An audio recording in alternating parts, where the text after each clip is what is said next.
Bonjour, dans cette séance, je vais vous parler d'une recherche que mes étudiants ont menée dans le champ de la recherche expérimentale.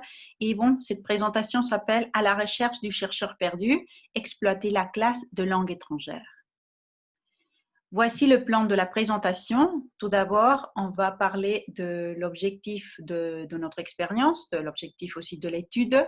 Puis, nous présenterons les fondements théoriques, la méthodologie, puis les résultats et enfin les conclusions de notre étude. Alors, l'objectif de cette étude, c'est de présenter une expérience didactique avec les étudiants du 4e semestre de la licence en didactique du français comme langue étrangère, les DIFL, qui appartient au département de langue moderne de l'Université de Guadalajara dans le cours de méthodologie de la recherche en français, méthodologie expérimentale. Dans ce cas-là, il faudra quand même se rappeler que la démarche expérimentale peut se définir, selon Jordan, comme une approche construite autour de 5 étapes essentielles, à savoir un questionnement, une question de recherche, un problème à résoudre, une formulation d'une hypothèse, la confrontation des résultats expérimentaux aux hypothèses qui ont été émises, vérification qui valide notre étude et la généralisation quand elle est possible. D'après Grosbois, dans le cadre d'une recherche expérimentale, tout doit pouvoir être contrôlé, vérifié, reproduit, recalculé. De plus, l'expérimentation suppose une comparaison de résultats obtenus dans les situations dont on connaît les variables et dont on fait varier une pour en étudier les conséquences sur les autres. Alors, il y a quand même des difficultés pour mener une recherche expérimentale en sciences humaines. Grosbois nous présente au moins 3 difficultés pour mener une recherche justement expérimentale dans ce type de sciences. Tout d'abord, l'influence de facteurs extérieurs pouvant interférer lors d'une expérimentation. Deuxièmement, l'existence d'un très grand nombre de variables et le fait que certaines ne sont pas directement observables. Et enfin, l'impossibilité de reproduire à l'identique une situation d'éducation. Et ça, c'est vrai. Nous ne sommes jamais les mêmes dans d'autres situations. C'est-à-dire, on peut quand même reproduire la même situation d'éducation avec les mêmes étudiants, le même professeur, le même contenu, mais on n'aura jamais les mêmes résultats. Donc, qu'est-ce que Grosbois nous conseille? Elle nous conseille justement de mener des études quasi expérimentales ou pré-expérimentales, étant donné la complexité des situations d'enseignement-apprentissage. Alors, en didactique des langues, Narcy Combe nous explique qu'il existe quand même une complémentarité entre les différentes approches.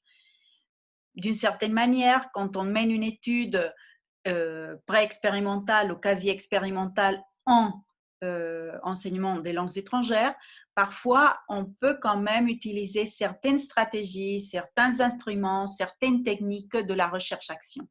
Et parfois, les frontières ne sont pas si claires et si précises entre la recherche expérimentale et la recherche-action.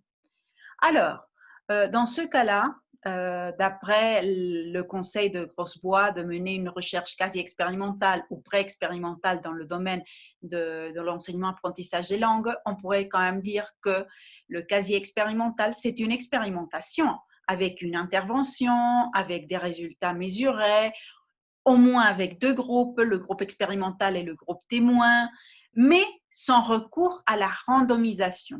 D'après Cook et d'autres, justement, ça c'est la grande différence entre le quasi-expérimental et l'expérimental vrai.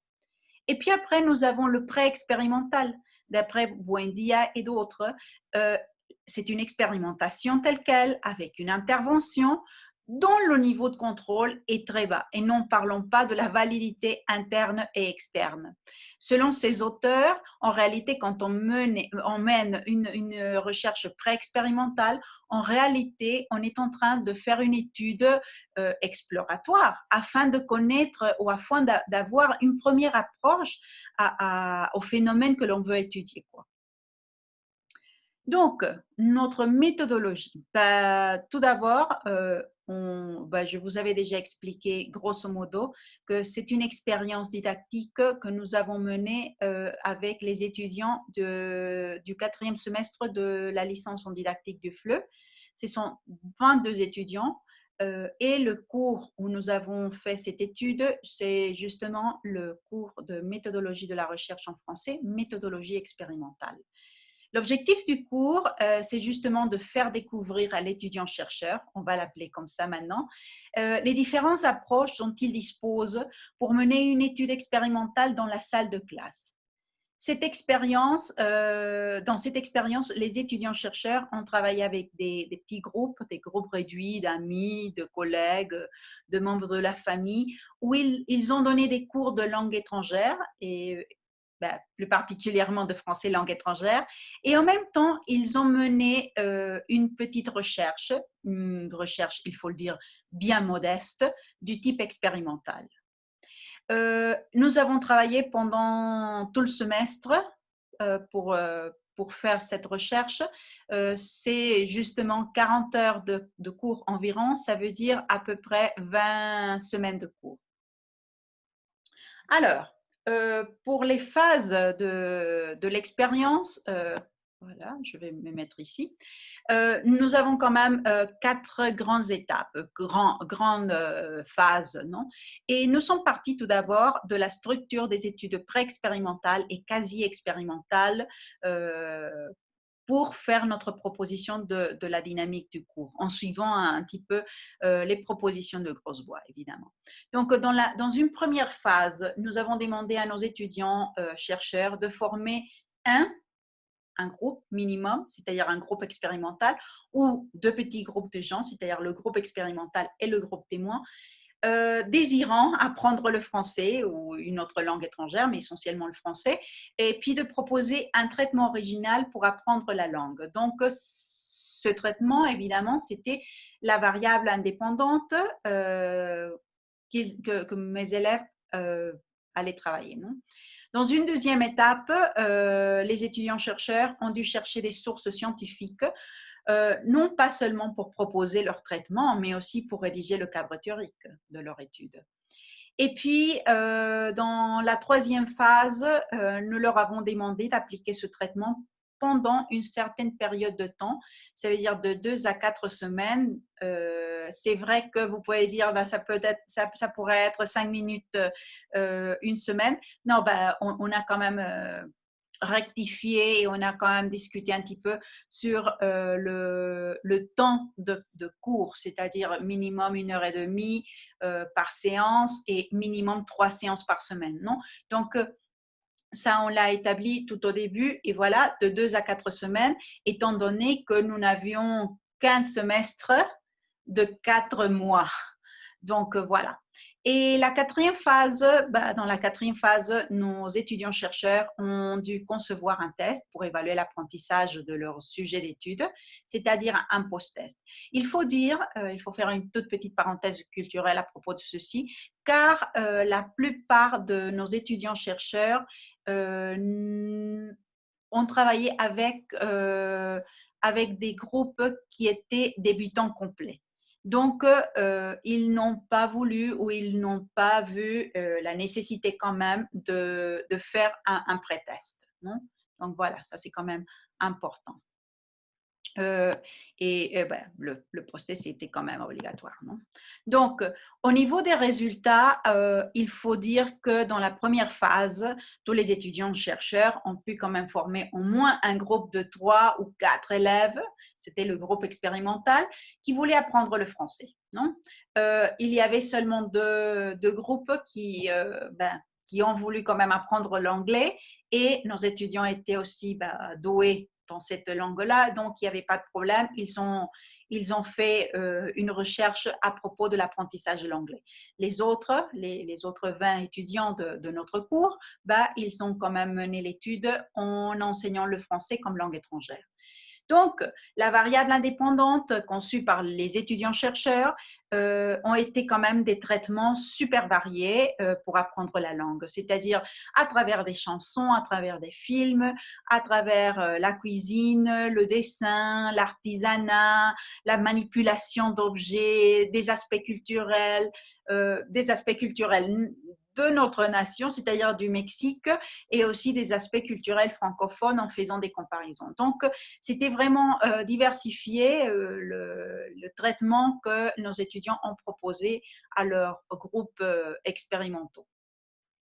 La deuxième phase, dans cette phase, les étudiants-chercheurs ont cherché des sources scientifiques pour soutenir la proposition de leurs variables indépendantes. C'était une étape quand même difficile, étant donné que nous avons eu quand même des aspects positifs et des aspects négatifs. Dans les aspects positifs, les étudiants étaient vraiment motivés de chercher du matériel théorique, pratique pour préparer leurs cours. Et il y avait beaucoup de solidarité, il y avait beaucoup de coopération entre les différents étudiants-chercheurs, donc ils s'aidaient énormément entre eux, donc il n'y avait pas de problème. Néanmoins, il y avait aussi des aspects négatifs. Et là, nous avons surtout le manque de sources fiables, où ils ne savaient pas où chercher l'information la plus pertinente, ou ils croyaient que l'information la plus pertinente était obtenue de certaines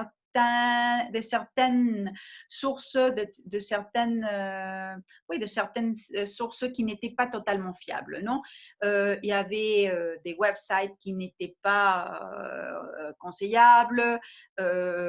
Il disait qu'il n'y avait pas d'informations, qu'il n'y avait pas d'articles scientifiques ou de livres scientifiques à propos de ce qu'il voulait faire, etc. Donc, ça, c'était d'une part. D'une autre part, il y avait quand même un manque de cohérence entre le cadre théorique et la proposition du traitement. C'est-à-dire, parfois, ils écrivaient un super cadre théorique avec des définitions magistrales, avec des théories, avec des élucidations théoriques vraiment bien faites. Mais la partie de la proposition du traitement était faite plutôt à partir de leur sens commun. De telle sorte que la proposition qu'ils ont faite était sans un soutien vraiment théorique. Voilà. Au cadre de la troisième étape ou de la troisième phase, nos étudiants-chercheurs ont appliqué leur traitement. Dans ce cas-là, ils ont appliqué le traitement pendant le temps accordé, donc ça c'était super bien. D'un autre côté, ils étaient super motivés pour préparer les cours, le traitement. Ils discutaient entre eux, ils posaient des questions pour savoir quel était le traitement le plus adéquat ou quelles activités ils pouvaient faire avec leurs étudiants, etc. Dans les aspects négatifs, le grand problème, c'était le nombre d'étudiants au début et à la fin des traitements, c'est-à-dire des cours qu'ils ont préparés. Tout au début, ils avaient par exemple des groupes de 5, 6 étudiants et à la fin, ils avaient des groupes de 4, 3 étudiants quand même. Non, donc, ça, c'était quand même difficile pour eux de traiter et d'étudier quand même. Et puis, parfois, il y avait un traitement trop ambitieux. Ils avaient des objectifs qui, qui n'ont pas été atteints. Donc, dans ce cas-là, c'était quand même, ils avaient pensé que dans très peu de temps, ils pouvaient beaucoup faire. Et à la fin, ce n'était pas comme ça. Et comme on a déjà commenté, ça fait un instant, le manque de cohérence entre le cadre théorique et la proposition du traitement. Dans la quatrième phase, nos étudiants-chercheurs ont conçu un post-test pour évaluer l'apprentissage de leur sujet d'étude, comme on l'a déjà dit. Et dans les aspects négatifs, nous pouvons quand même commenter que pour la première fois, nos étudiants-chercheurs ont élaboré un instrument d'évaluation.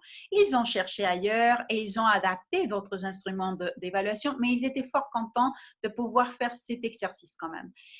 Dans les aspects négatifs, les critères d'évaluation un peu imprécis, parce que il voulait tout évaluer quand la recherche se concentrait dans des aspects bien précis de la langue. D'un autre côté, il y avait aussi une incohérence entre le traitement et le post-test, non? C'est-à-dire, ils avaient vu certaines choses super spécifiques dans le traitement, néanmoins, ils voulaient quand même évaluer beaucoup d'autres aspects de la langue qu'ils n'avaient même pas vus dans le traitement. Et à la fin, ils ont eu quand même beaucoup de difficultés pour interpréter les données du post-test, surtout en comparant ces résultats avec la théorie. Donc, voilà les aspects négatifs ou les difficultés auxquelles nos étudiants-chercheurs ont fait face.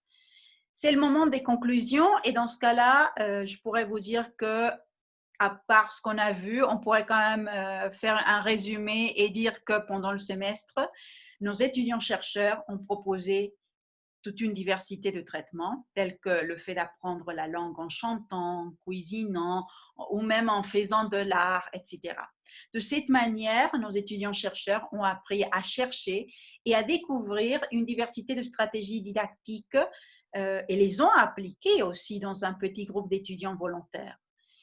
L'originalité de cette étude, nous croyons que c'est qu'à partir de cette expérience, nos étudiants-chercheurs ne sont pas seulement capables de mener une petite recherche de type expérimental, comme l'indique l'objectif principal du cours, mais aussi de proposer une variable indépendante, c'est-à-dire une nouveauté à leur pratique d'enseignement-apprentissage du FLE.